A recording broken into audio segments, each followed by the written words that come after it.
Panvel kho kho association के उपाध्यक्ष दशरथ गायकर के जन्मदिन के उपलक्ष्य में चावनी स्थित कर्नाला चैरिटेबल ट्रस्ट माध्यमिक विद्यालय में खो खो प्रीमियर लीग अंतिम चयन प्रतियोगिता रखी गई थी।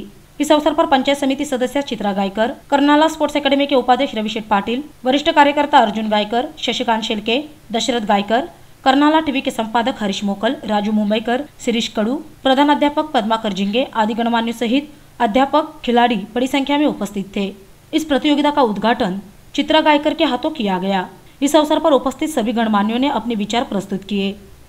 विद्यार्थ्यांना मी पाहून मला असं वाटतंय आज ज्याप्रमाणे मुलं इथे आले त्याच्यापेक्षा जास्तीने मुलं याच्यापुढे सहभाग करतील आणि या शाळेच्या माध्यमातून या शाळेमधून जो मुलगा चांगल्या पद्धतीने कर्नाला स्पोर्ट्स अकॅडमीच्या मैदानावरती खेळ दाखवेल त्याच्या भवितव्यासाठी माननीय आमदार साहेब यांनी कर्नाला स्पोर्ट्स अकॅडमी सारखा एक मोठा शैक्षणिक दर्जाचा आपल्याला व्यासपीठ तयार करून दिलेला आहे आणि त्या व्यासपीठाच्या मार्फत साहेबांचा स्वप्न आहे मिशन 2020 त्या स्वप्नामध्ये तुमच्याचा एखादा खेळाडू तयार करून या आंतरराष्ट्रीय पातळीवरती पाठवण्याचा आमदार साहेबांचा निर्धार आपण सर्वांनी पूर्ण करू।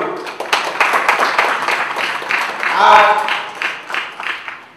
वाढदिवसाच्या शुभेच्छा घेताना मला एवढा आनंद होतोय का ही जी वास्तू आपण पाहतो ही वास्तू माननीय आमदार साहेबांच्या मनामध्ये या भागातल्या लोकांनी कल्पना देऊन ही वास्तू उभी करून घेतली। कारण ह्या शाळेतल्या मुलांना नदी पार करून गुलसुंदा येथे शाळेत जायचं असताना खूप त्रास सहन करावा लागत होता। कारण इथला मुलगा शैक्षणिक क्षेत्रातच प्रगती करू शकत नव्हता कारण त्याला सकाळचे आणि संध्याकाळचे येणे जाण्यातच त्याचा टाइम निघून जात होता। तो कोणत्या पद्धतीचा खेळाडू तयार होऊ शकत नव्हता। परंतु माननीय आमदार साहेबांनी या भागामध्ये एक चांगल्या रीतीची हायस्कूल तयार करून इथे परत कॉलेज पण तयार केलेलं आहे आणि शैक्षणिक दर्जा तर वाढवला पण मुलांच्या मध्ये एक चांगल्या रीतीचा स्पर्धेमध्ये